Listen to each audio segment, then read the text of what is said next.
At the current all-time high, each pizza cost him Hi, Ante here. If you've been around the crypto space for at least a little while, you must have heard a whole bunch of different stories about Bitcoin from the early days, such as Bitcoin being used on a dark website called Silk Road for all kinds of criminal activities, or stories about people becoming stupidly rich investing early, or even a story about an anonymous Bitcoin inventor. But there's one story that reigns supreme and everybody knows about it. And that story is about a guy who once bought 2 pizzas for 10,000 Bitcoins. Who is he? Is his regret unbearable? And how much did the pizzas eventually cost him? Those are the questions we'll be answering in today's video. And now let me introduce you to Laszlo Hanyecz. And thanks Zita for helping me pronounce Hungarian names, hopefully correctly. Laszlo Hanyecz, a Hungarian-born software architect, was 28 years old at the time when he first stumbled upon Bitcoin. His first assumption, as it is often the case, was that it was a scam, so he fiddled around with it for a while and eventually bought some coins. Now, he was a hacker, so his first instinct was to try to break the system somehow, which he kind of did eventually, but not really. Let's see what I mean by that. He also started mining Bitcoin, and at the time, mining was executed through a computer's CPU or a central processing unit, which was sufficient back in the day, but is mind-blowingly little for today's standards, where miners have to use huge spaces for their mining rigs and cooling equipment because of all the heat that's radiating from the miners. That kind of mining difficulty increase happened by design. You can check out my previous video if you're interested in the mechanics behind it, but Satoshi Nakamoto, the Bitcoin inventor, created the system in such a way that if the total computing power of the network increases, the mining difficulty would also increase over time. So what Laszlo did was he figured out a way to run the Bitcoin mining software through his computer's GPU or a graphics processing unit instead of his CPU. Which in retrospect makes sense since GPUs are made for repetitive tasks such as mining, and they can compute 30 up to 800 times faster in extreme cases. There are a couple more steps that came afterwards in the evolution of mining hardware, like FPGA and eventually ASIC miners, but we'll cover those in a future video. Needless to say, after all the trouble Laszlo went through with developing a new way to mine, his skepticism about the world's first cryptocurrency dissipated. Anyways, after achieving such drastic increase in computing power, he started acquiring more and more Bitcoin through mining rewards. And the culmination was on May 17, 2010, when he won 28 blocks, which is 1,400 Bitcoin in total. Seeing how he progresses, he decided to contact Satoshi regarding his project. And here's a paragraph from the book Digital Gold by Nathaniel Popper, which I highly recommend you to read. Quote, Satoshi knew someone would eventually spot this opportunity as Bitcoin became more successful and was not surprised when Laszlo emailed him about his project. But in responding to Laszlo, Satoshi was clearly torn. If one person was taking all the coins, there would be less of an incentive for new people to join in. He also said, I don't mean to sound like a socialist, Satoshi wrote back. I don't care if wealth is concentrated, but for now, we get more growth by giving that money to 100% of the people than giving it to 20%. And just in case you're wondering how in the world did Laszlo get in contact with the Bitcoin creator in the first place, Satoshi was a regular on forums and the cypherpunks mailing list back in the day. The cypherpunks are a group of cryptographers who were on a quest to create a digital currency long before Bitcoin came into the picture. Their story is quite interesting and I covered it briefly in one of my previous videos if you want some more details about their work. Anyways, since Satoshi was part of the movement, his email was publicly available and all of them were exchanging ideas on how to improve existing protocols.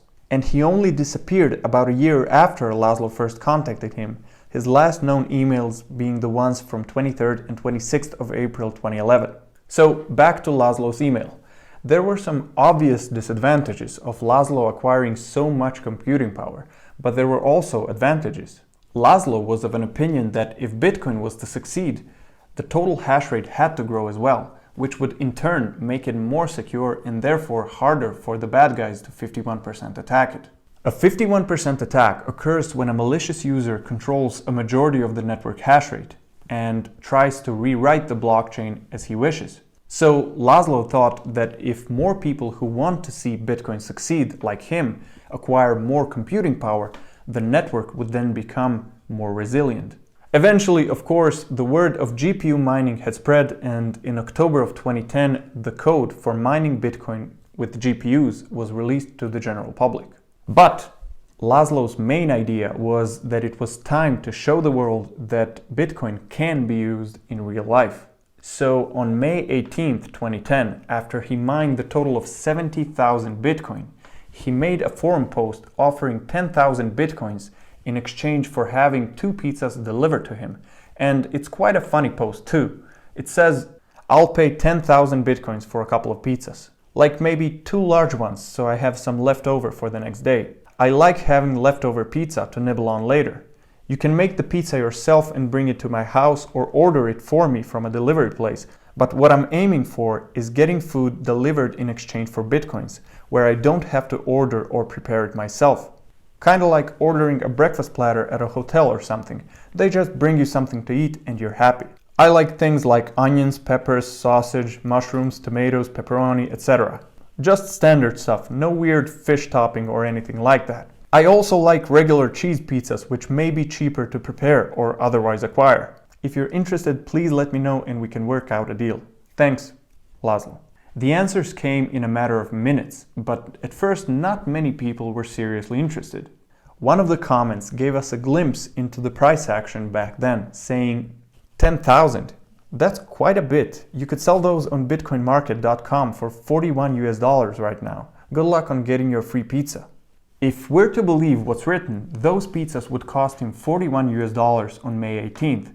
But it wasn't until May 22nd that Laszlo made another post saying, "I just want to report that I successfully traded 10,000 Bitcoins for pizza. Thanks, jerkos." He also posted the picture of the pizzas and they sure seem tasty. And this will be remembered as one of the most important points in Bitcoin's history, as it was the first time Bitcoin was used to buy anything, anywhere.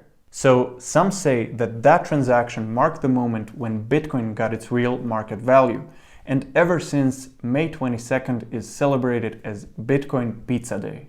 Also, contrary to the popular belief, spending so much Bitcoin wasn't a mistake on Laszlo's part, and he will not eternally regret it, as he also confirmed himself in an interview with Cointelegraph, saying, "You know, I don't regret it. I think that it's great that I got to be part of the early history of Bitcoin in that way. And people know about the pizza and it's an interesting story because everybody can kind of relate to that and be like, oh my god, you spent all that money." I was also kind of giving people tech support on the forums and I ported Bitcoin to macOS and some other things, fix bugs and whatnot. And I've always kind of just wanted people to use Bitcoin, and buying pizza was one way to do that.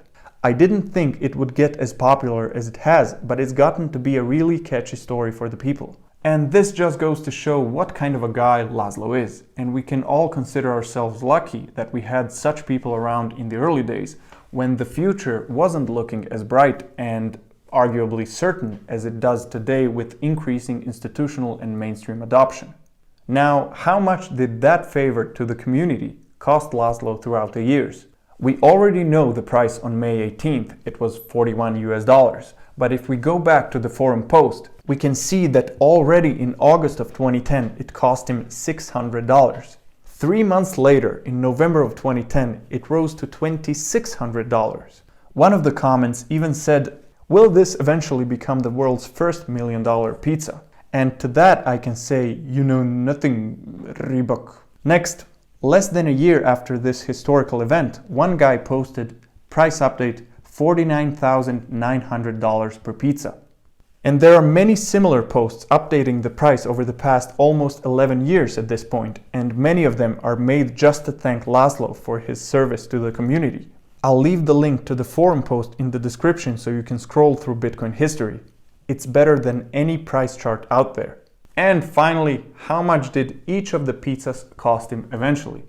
At the current all-time high, each pizza cost him $291,690,000, or $583,380,000 for both. Wow, that's expensive. But just to make that easier to swallow, at the time of the purchase, he had already mined 70,000 bitcoins. Do you really think he got rid of all of them in the meantime? I seriously doubt that. Thanks for watching, thanks Laszlo, keep mining, and I'll see you in another block.